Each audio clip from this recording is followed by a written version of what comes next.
Okay, so my name is Fatma Ali, and I'm working at Source 10 School as the headmistress at Ring Road campus.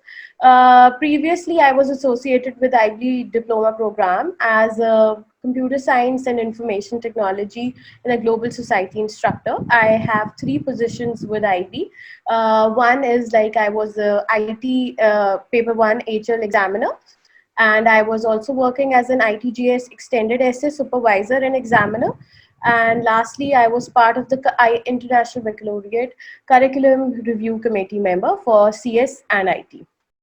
So this is a new venture for me as well, and I'm looking forward to have a roller coaster ride. It seems like a roller coaster ride.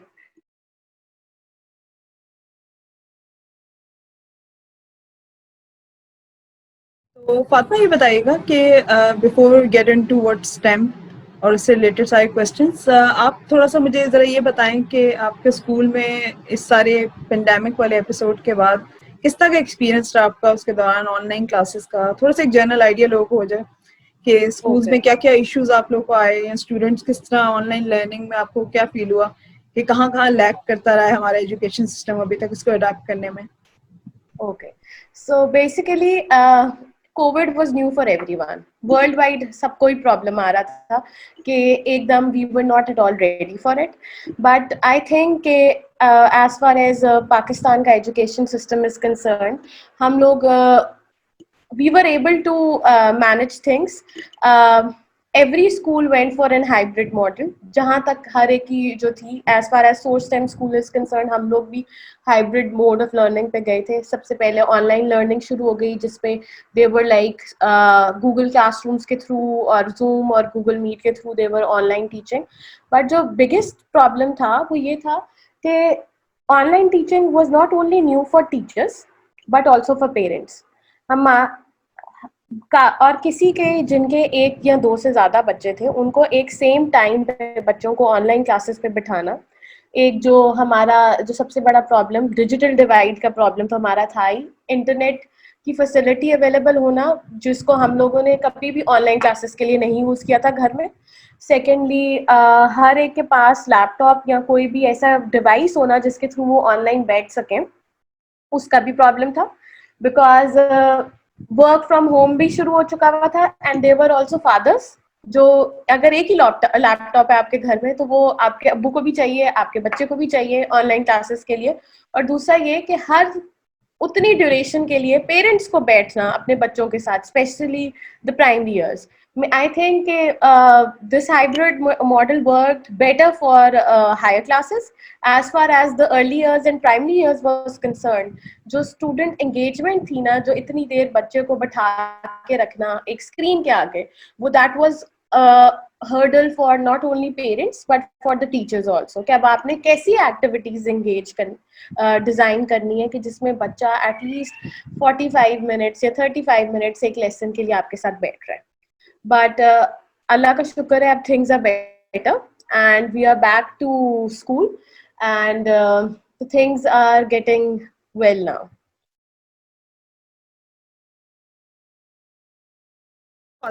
Let's come to the STEM education. बहुत सारे parents की यहाँ पे queries आती रहती हैं, बहुत ज़्यादा कंफ्यूज भी होते हैं लोग करिकुलम्स के बीच में. जैसे भी चले मैट्रिक वगैरह एफएससी तो एक तरफ था, उसके बाद ब्रिटिश सिस्टम हमारा है कैम्ब्रिज का. अब आईबी और आईबी के बाद अब स्टेम. आईबी भी अभी लोगों को सही से हम एक्सप्लेन नहीं कर पाते कि मतलब एग्जैक्टली लोग समझ भी नहीं पाते कि करिकुलम किस तरह डिजाइन हुआ हुआ है, उसके टीचिंग मेथड क्या है. स्टेम जो है वो तो बिल्कुल नया एक सिस्टम आया है which is I guess based on IB, if I am not wrong, on the IB system. Basically STEM is an approach. Basically आप ये कर लो कि STEM stands for science, technology, engineering and mathematics. ठीक है. So it's an integrated way of आप ये कह लें कि all four disciplines are taught in an integrative way. So we are not going to relate it with IB or Cambridge. This is just you can say a methodology of integrating the subjects. जिसमें हम लोगों ने for example आप ये कर लें कि you can to some extent related with IB in a way कि when we say कि we are teaching them in an interdisciplinary manner and we are teaching them real life context and this is an inquiry based approach. These three things could be related with IB, but you cannot say कि it is IB.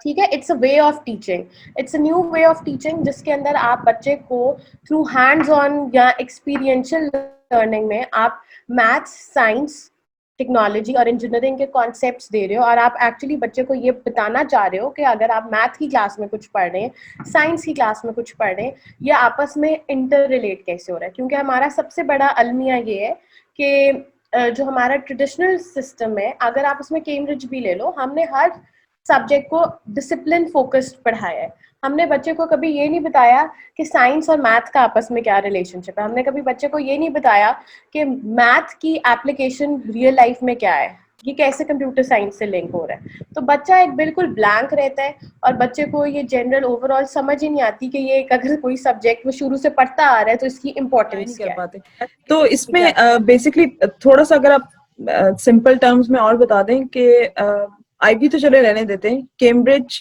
और stem में एक confusion ये भी है actually कि stem is क्योंकि science, take और मैथ्स और इंजीनियरिंग है तो उसमें नॉर्मल सब्जेक्ट्स नहीं आते स्कूल में. तो बहुत सारे लोग स्टेम को सुन के समझते हैं कि अच्छा कोई रोबोटिक्स और कोडिंग की क्लासेस वाला कोई स्कूल है. तो थोड़ा सा ये बता दें कि मतलब सब्जेक्ट्स कौन कौन से होते हैं जनरली स्टेम स्कूल्स में, और पाकिस्तान में किस लेवल का स्टेम स्कूल है. मतलब उसके 4 लेवल्स एक दफा मैंने कवर किया था तो उसमें 4 लेवल्स थे. एक इमर्सिव लेवल होता है स्टेम का, उसमें नॉर्मल सब्जेक्ट्स तो होते ही नहीं है. एक होता है जर्नल वाला, बिल्कुल स्टार्टिंग बेसिक जो होता है, उसमें ये होता है कि सारे सब्जेक्ट्स होते हैं और सारे इंटीग्रेटेड होते हैं आपस में. मतलब उर्दू को निकाल दें, इस्लामियत को निकाल दें, उसके अलावा सारे कॉन्सेप्ट ये साइंस के जितने, मैथ्स के, टेक्नोलॉजी, वो इंटीग्रेटेड होते हैं. तो आपका कौन से लेवल का अभी सोर्स में अभी आप पढ़ा रही हैं, तो वहां पे किस टाइप का स्टेम का कौन सा लेवल है. और दूसरा ये कि वो थोड़ा सा मतलब उसको एक्सप्लेन कर दें कि आईबी या कैम्ब्रिज के सिस्टम से थोड़ा डिफर कैसे करता है उसमें, और कौन कौन से सब्जेक्ट्स होते हैं इसमें. So basically we are a Cambridge school. Source STEM school is a Cambridge school. ठीक है, इसके अंदर we are offering अगर हम primary level पे बात करें तो a student will be taught maths, they will be studying English, science, social studies, art, music, and we have computer science. ठीक है, from grade 1 onwards computer science is a compulsory subject because we believe कि as जितना maths और science के ऊपर focus है उतना CS पे भी फोकस जरूरी है, because we are living in a 21st century, technology का दौर है और हम अगर बच्चे को शुरू से ये वाले कॉन्सेप्ट से नहीं पढ़ा रहे तो हम उनको एक there will be a lag. ठीक, secondly as far as the ये जो स्टेम इंटीग्रेशन इज का कॉन्सेप्ट, तो we are at a stage जहाँ पे हम ट्रांसडिसिप्लिनरी और इंटरडिसिप्लिनरी वे में इसकी इनकॉर्पोरेशन कर रहे हैं. आप इसको आप कहते क्या हो कि एक हमारा जो है करिकुलम के अंदर अगर फॉर एग्जांपल मुझे लग रहा है कि मैं प्लांट लाइफ साइकिल एक नॉलेज है, ठीक है, कंटेंट हो गया प्लांट लाइफ साइकिल साइंस का. अब मैंने इसको किस तरीके से पढ़ाना है, there is going to be one concept which can be associated with for example sequencing का कॉन्सेप्ट है. सो अब प्लांट लाइफ साइकिल जब मैं इंट्रोड्यूस कर रही हूँ बच्चे को, तो साइंस के लेसन में प्लांट लाइफ साइकिल में वो पढ़ा होगा कि there are certain stages involve. जिसका फर्स्ट स्टेज पे आपने जी एक बीज बोया, सेकंड पे उसकी रूट्स निकली, शूट्स निकली, फाइनली एक वो प्लांट या ट्री बन गया. अब there was a set of sequence involve in it. यही सीक्वेंस का कॉन्सेप्ट जब आपने मैथ के अंदर बच्चे को पढ़ा रहे हो तो you can start with multiplication, या आप उसको रिपीटेड एडिशन का कॉन्सेप्ट दे रहे हो कि जो 2 का टेबल है उसके अंदर आप क्या करें 2 4 6 8. So there is a sequence that you are teaching the child, और उसके अंदर साथ ही आप उसको ये भी सिखा रहे हैं कि 2 ऐड इन हुई जा रहा है. तो ये नहीं हो रहा कि आप एक रट्टा लगवा रहे हो बच्चे को कि बेटे चलें 2 का टेबल याद करें. बिल्कुल, आप उसको ये बता रहे हैं कि 2 रिपीटेडली ऐड हो रहा है, तो देयर इज अ सीक्वेंस जिसमें 2 4 6 8 10 या 5 का 5 10 15 20 ये जो whatsoever. So the concept was sequence which was being taught in the science lesson. Concept was sequence which was being taught in the mathematics. Now the same sequence concept is also introduced in computer science lesson, जिसमें हम बच्चे को बता रहे हैं कि एक जो कंप्यूटर, जो कंप्यूटर है वो एक सेट ऑफ इंस्ट्रक्शंस फॉलो करता है जो एक सीक्वेंस में एग्जीक्यूट होती हैं. So there will be, when you are writing a program, तो देयर विल बी इंस्ट्रक्शन 1 जिसको वो एग्जीक्यूट करेगा, फिर there will be an instruction 2 and so on. तो अगेन सीक्वेंस आ गया. So this is how you have, there was one key concept which was being taught in the math, science and computer science lesson there. But तो इस तरीके से we have integrated the curriculum. और अब इसकी real life application कैसे हो गई कि जब एक बच्चे को हमने कहा कि राइट एन एल्गोरिथम जिसमें हम we are teaching them to think procedurally, और हम बच्चे से कह रहे हैं कि एक एल्गोरिथम डिजाइन करें जिसमें एक प्लांट जो है उसको आप कैसे एक जो यानी आप एक बीज बो के एक फ्लावर का क्या करेंगे, तो वो पहले स्टेप्स लिखेगा और उसके बाद वो प्रैक्टिकली वो एक बीज बोएगा भी, और उसके बाद वो मीनवाइल एक उसको देखेगा कि आप ये इसके अंदर से रूट्स निकल रही हैं, शूट्स निकल रही, तो they are also observing it. तो साइंटिफिक नॉलेज भी आपकी आ गई कि आपने सारा, बच्चा is actually going through that process. ठीक है. अच्छा, इसमें फिर और बाकी सब्जेक्ट्स का थोड़ा सा आप बता दें कि जो उर्दू और दूसरे सब्जेक्ट्स किस लेवल से मतलब है यहाँ पे. अच्छा, अब इसके अंदर ये है कि अगर हमने स्टेम की इंटीग्रेशन जो है लैंग्वेजेस के अंदर करनी है तो उसमें इंग्लिश और उर्दू में, सो इंग्लिश का जहाँ तक ताल्लुक है या एक लैंग्वेज का आ जाए, तो we believe that every teacher is a language teacher. तो जो हमारे इंग्लिश या उर्दू के लेसन हैं उसके अंदर हम लोगों ने स्टेम इंटीग्रेशन ऐसे किया. फॉर एग्जाम्पल, एक बच्चों की if they are going to their reading class, library में जा रहे हैं रीडिंग लेसन में, तो 3 बिली गोट्स का जो एक स्टोरी बुक है, अब इसके अंदर एक ब्रिज आता है. ठीक है, जो ब्रिज वो डिजाइन कर रहे हैं जिसपे हर बार बोट जो है वो गुजर रही है और सारा. तो दैट ब्रिज का concept, you what you can do is you can ask a child कि इसमें से हाईलाइट द वोकैबुलरी. ठीक, जो वो हाईलाइट करेगा उसकी vocabulary that can be used for writing for creative writing, that can be used for making sentences, and then how you are integrating STEM. आप उस बच्चे को कहोगे कि these are certain resources. For example, मैंने उसके पास कुछ popsicle sticks या कोई papers रख दिए और मैंने उससे कहा कि these are the only resources you have and you have to design a bridge जो फॉर एग्जाम्पल मैक्सिमम इतना वेट उठा सके. So again math and science is involve in a literacy lesson also. एक स्टोरी पढ़ी पर उसको हमने कभी भी इस लेवल पे नहीं पढ़ा होगा कि हम एक बच्चे को कह रहे हैं कि ब्रिज डिजाइन कर लो. अगर आप रपंजल की स्टोरी देख लें तो उसमें जो आप एक टावर है, वो टावर इतना बड़ा था जिसमें से रपंजल हर बार अपने बाल गिरा के वो चढ़ रहा था. But yes, you can teach a child कि वो जो टावर था, how can you make a tower जिसके अंदर कौन से मटेरियल्स यूज हो और उसकी लेंथ और मेजरमेंट क्या see. So there is STEM is everywhere. It's just the way of आप ये कर लो कि बच्चे को सोचने पे मजबूर करना है कि बेटे इस कहानी के अंदर भी कहाँ से क्या साइंटिफिक एप्लीकेशन इन्वॉल्व कैसे.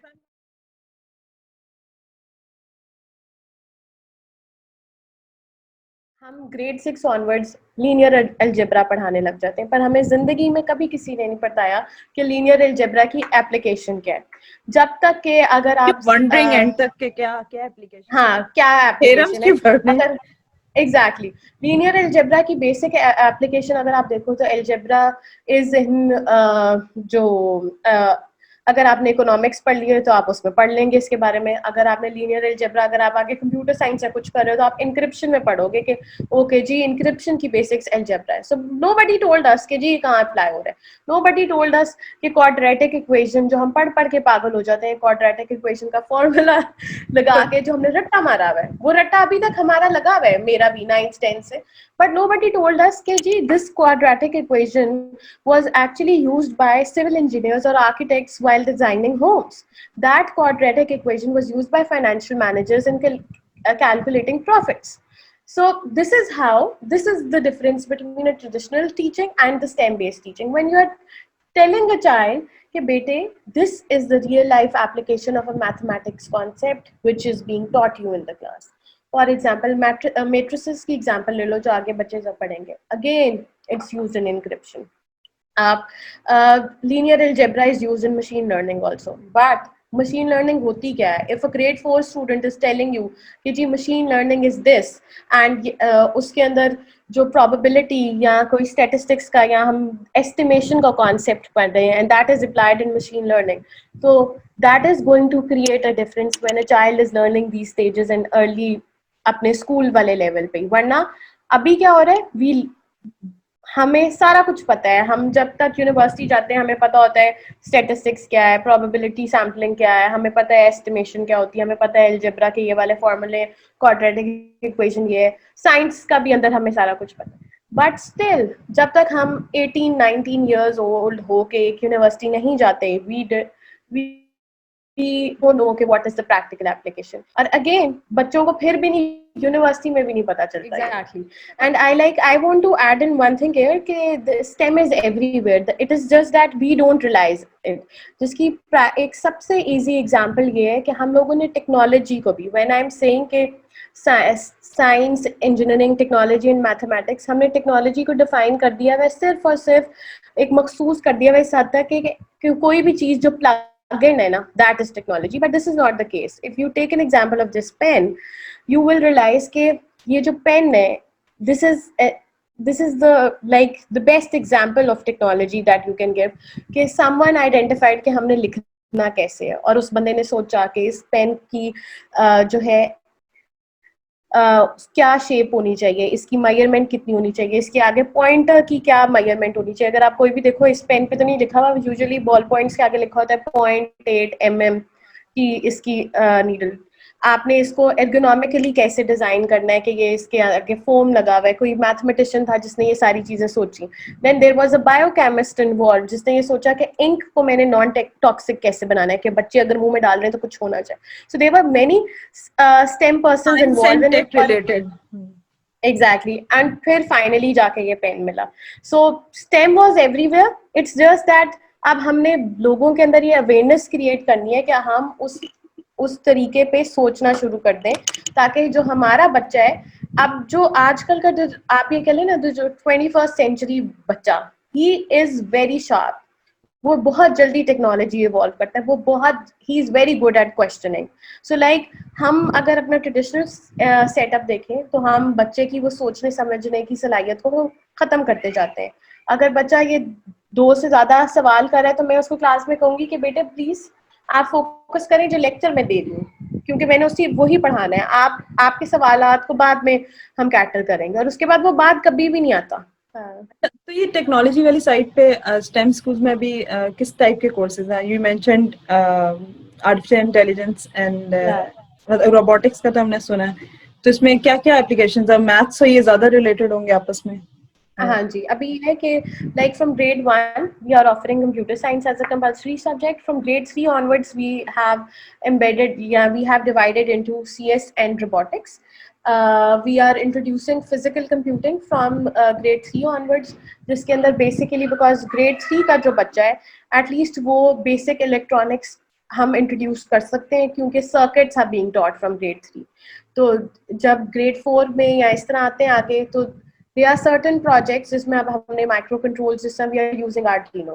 So the direct real life objects पे लेके गए हैं, यानी कि there is a real jumper wire, LED, Arduino और ये सब कुछ. कोई इस तरह के टॉयज वगैरह कुछ भी नहीं है.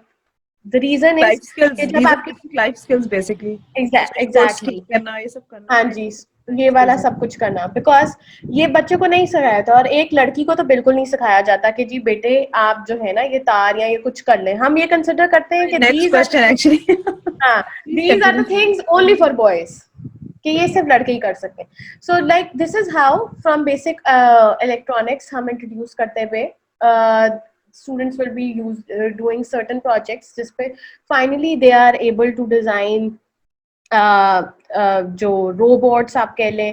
from grade 6 onwards like we are introducing, पहले हमारे grade 5 तक this is we are using block based coding, and then after that it's like we are introducing them with Python, पर वो block based में आएगी, और we will link it with our Arduino का software और आगे सारा ऐसे ही है कि internet of things is a very new concept, और बच्चों को आजकल आप ये देखो, ये there are different platforms which are providing these things, पर कोई भी स्कूल ऐसा नहीं है कि जिसने इसको अपने करिकुलम में एम्बेड किया हुआ है, सो सब्जेक्ट नहीं है अवेलेबल हमारे एज अ पास। सब्जेक्ट नहीं ये है। तो वीकली हाँ एक क्लास अवेलेबल होती है कि रोबोटिक्स की क्लास का ऑप्शन है आपके पास, आप बच्चा जिसको इंटरेस्ट है वो ज्वाइन कर ले। एग्जैक्टली, और वो अलहदा से एक्स्ट्रा चार्ज होता है, so we are not doing that, we वो आर तो एक नॉट डूइंग अलग अलमी है पाकिस्तान में, अगर if you want that. Quality education तो उसकी तो चार्जेस ही अलग है।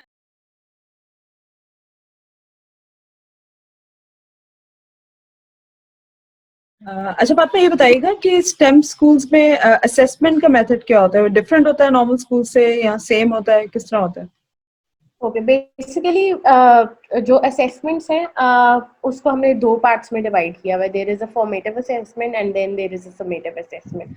For summative assessment, it's performance based, where real life task is given to a solution is given to a student, and they take up that role, whether it is of like of an electrical engineer, of a mathematician, of an artist, whatsoever, and they come up with a solution for that particular situation. एक आप हम उनको criterion दे सकते हैं कि this is the criteria on which you will be assessed. Then there is a formative assessment, जिसको हम on going assessment कहते हैं, जिसमें हम ये देख रहे होते हैं कि जो भी टीचर पढ़ा रहा है during the unit, during her lesson, whether the child is able to understand it or not.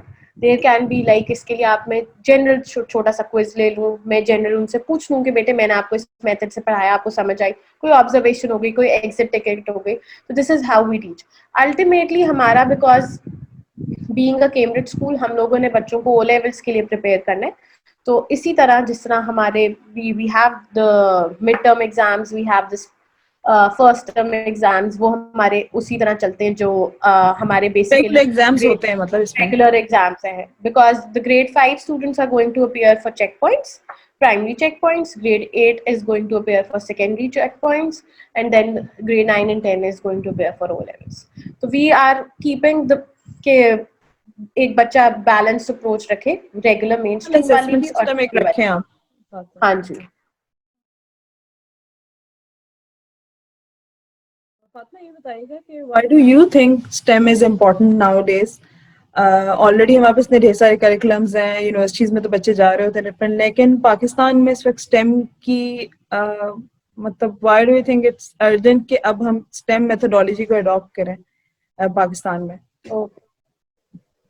Basically, we as a Pakistan, we are considered as a developing nation, या हमें एक third world nation consider किया जाता है. So if we talk from the economic perspective, first thing is कि we need to जो हमारा आधे से ज़्यादा like हमारी जो population है that is youth. ठीक, सबसे बड़ा प्रॉब्लम आ रहा है कि वी हैव लेस जॉब्स. ठीक है, people are getting frustrated. STEM education, जिससे हमने कहा था कि we are following a problem solving approach, एक डिजाइन थिंकिंग अप्रोच हम बच्चे को दे रहे हैं, जिसके अंदर हम बच्चे को like we want the child के द एक वो जॉब कर ना सके, बल्कि वो जॉब्स नहीं क्रिएट करे. इट्स लाइक कि हम लोगों ने जो फोकस है हमारा, अगर हम कर रहे हैं कि we are focusing on critical thinking, we are focusing on creative thinking ability, we want the child to think out of the box, we want to have that inquisitive approach के जिसमें बच्चा is able to inquire, they reflect on what they are doing, okay, what is happening in the real life, and they are able to connect the classroom knowledge with the real life. ठीक, पाकिस्तान की जो education system है, although we are very good, अगर हम कोई 1 to 2% देखें, अगर हम कोई IB स्कूल्स देखें जब हमारे पाकिस्तान में आ रहे हैं, they are working towards that line. पर प्रॉब्लम ये कि that is only 1 to 2% of Pakistani who can afford that sort of an education. ठीक, हमारा जो the basic aim of source STEM schools was कि we want to develop these certain skills, या we want to provide that sort of an education to the masses, जो हमारा actual का real Pakistani बच्चा है जिसको ये चीज़ नहीं मिल रही. Why? Because ultimately जो STEM based economies होती हैं वहाँ की जॉब ग्रोथ ज़्यादा है, वहाँ पे एम्प्लॉयमेंट रेट ज़्यादा है, वहाँ पे entrepreneurship की opportunities ज़्यादा है. People are not doing, like they know how to create jobs. और when this thing is coming from the, like आपके स्कूल से ये चीज शुरू हो रही है ना, जब आप बच्चे को सपोर्ट कर रहे हैं कि yes, there can be many solutions to a problem, and yes, your approach of doing this question is fine. एक रटा रटाया सिस्टम नहीं है कि भाई यही वाला सवाल है, इसका यही जवाब है, अगर आपने ये जवाब ना दिया तो आप कुछ नहीं कर सकते. तो इससे क्या होता है, एक बच्चे की सोचने समझने की सलाहियत को हम एक जगह पे आपके लिए एक तरह से कैद कर देते हैं. But when you are giving them an opportunity कि भाई दिस इज द प्रॉब्लम, या child is able to identify a problem. Because you know एक छोटी सी चीज है जिसके अंदर my science teacher was telling me today कि वो बच्चों से ये पूछ रहा था कि जो है रात प्लांट्स का यूनिट था, और बच्चे ये कह रहे थे कि रात को जो है बच्चों ने कहा कि जी प्लांट सो जाते हैं, फ्लावर्स सो जाते हैं, बच्चों का ये क्वेश्चन था. तो ही वाज लाइक कि अब मुझे बताओ कि कैसे सो जाते हैं, क्या होता है, अगर आप साइंस से रिलेटेड सोचो. तो किड्स वर लाइक बिकॉज रात को फोटोसिंथेसिस नहीं होती. सो दिस इज लाइक 3 क्लास का बच्चा या 4 क्लास का बच्चा ये सोच रहा है कि क्योंकि रात को फोटोसिंथेसिस नहीं होती इसलिए प्लांट्स सो जाते हैं और फ्लावर्स बंद हो जाते हैं. अगर आप जनरल देखो कि अगर हम उन बच्चों को ये सोचने पे कर ही नहीं रहे, और मैं बच्चे से एक रट्टा लगवा रही हूँ कि बेटे बस फोटोसिंथेसिस का प्रोसेस क्या है, प्लांट लाइफ साइकिल क्या होता है, ये याद करो, ये इतना सा 4 सफों का आंसर है, बस ये याद कर लो और चले जाओ, तो दैट्स इट.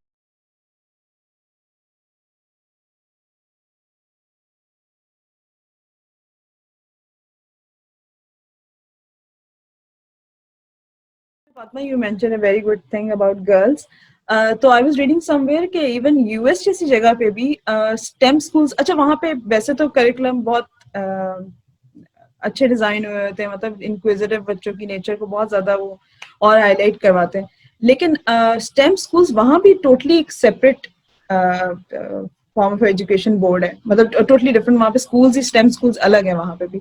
तो उसमें एनरोलमेंट में पढ़ रही थी कि गर्ल्स की एनरोलमेंट एक तो वैसे ही बहुत कम है, इट्स लेस देन 30%. और उसके बाद फर्दर जब हायर ग्रेड्स की तरफ जाते हैं तो उसमें और इंडस्ट्री स्टेम बेस्ड जो भी इंडस्ट्री में डिफरेंट फील्ड्स हैं उसमें भी लड़कियां बहुत कम है. तो पाकिस्तान जैसे मुल्क के अंदर जहाँ पे लाइक यू मेंशन कि लड़कियां तारे और ये सब तो बिल्कुल ही ऑड वन सा, लड़कों की कुकिंग को अजीब सा कंसिडर किया जाता है, वैसे लड़कियों को टेक्निकल स्टफ की तरफ ज्यादा लोग कंसिडर नहीं करते भेजना. तो इसमें स्टेम में आपके ख्याल में पाकिस्तान में और मुश्किल होगा पेरेंट्स को ये गाइड करना कि लड़कियों के लिए भी स्टेम एजुकेशन क्यों जरूरी है?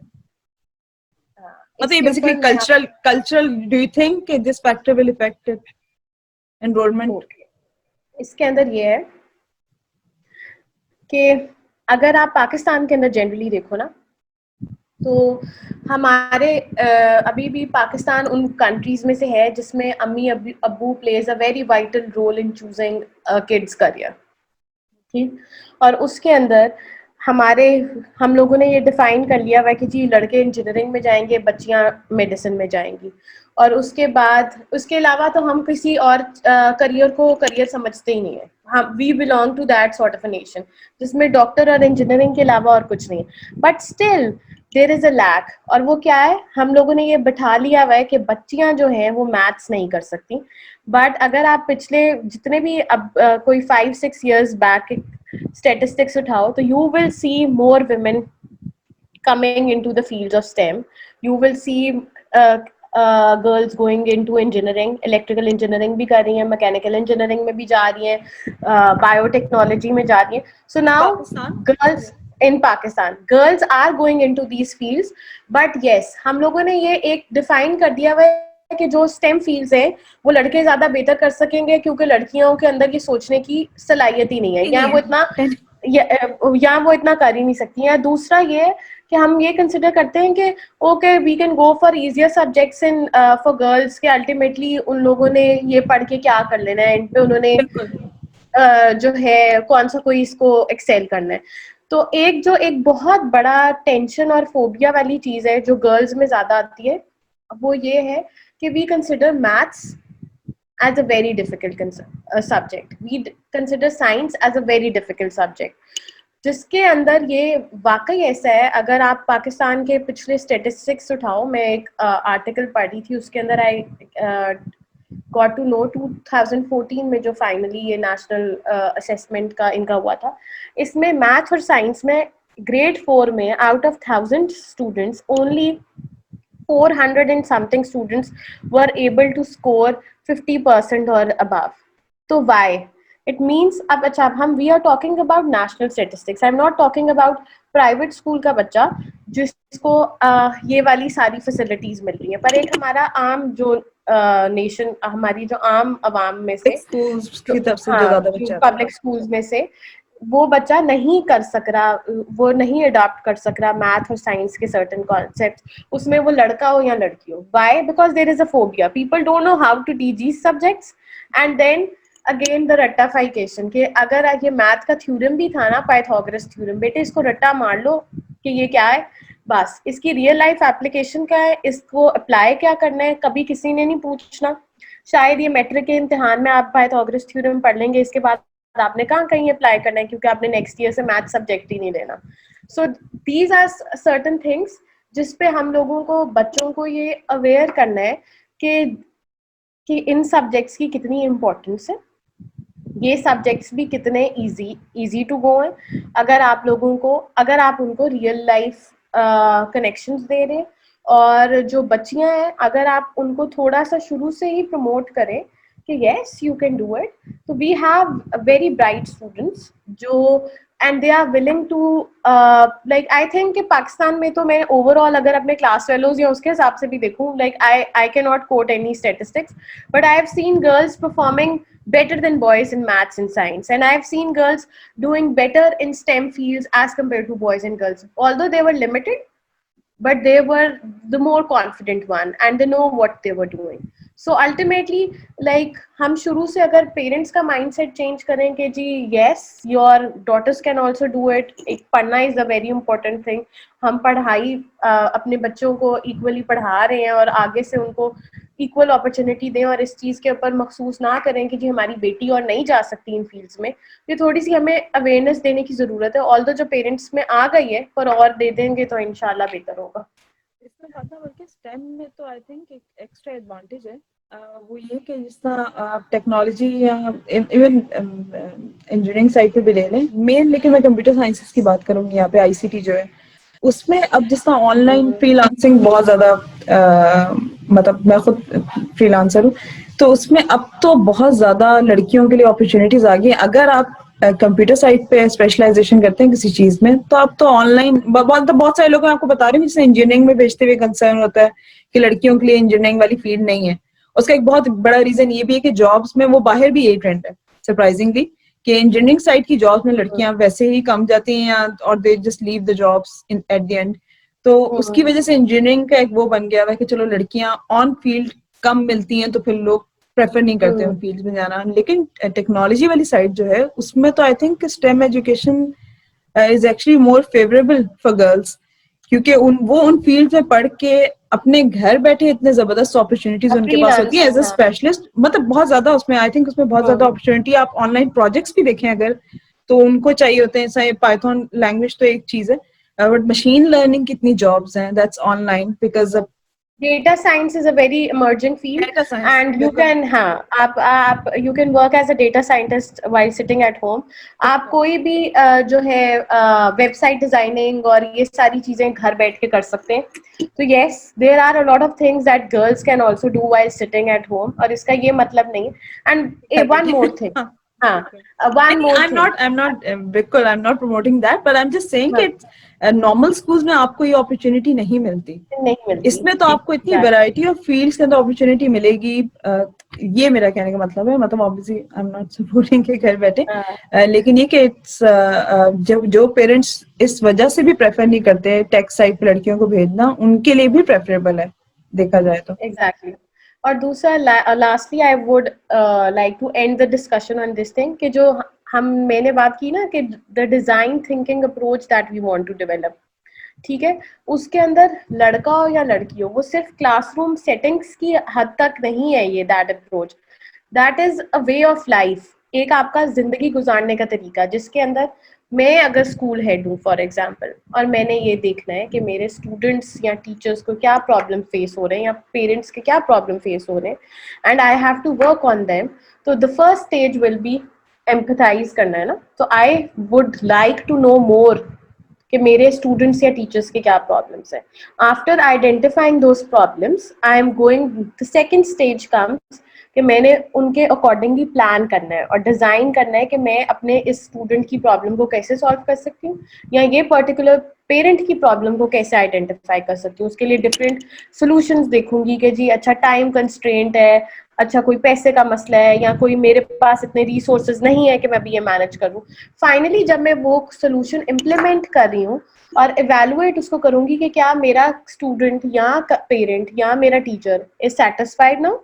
अगर मैंने ये चीज स्ट्रैटेजी उसके लिए की, क्या फॉर एग्जाम्पल किसी टीचर की तनख्वाह का मसला है तो मैं उसको किस तरह मैनेज कर रही हूँ. तो this design thinking approach could be applied in any context. का ये मतलब नहीं है कि क्लासरूम के अंदर बैठ के बच्चा कोई साइंस का एक्सपेरिमेंट करेगा तो ही डिजाइन थिंकिंग आएगी.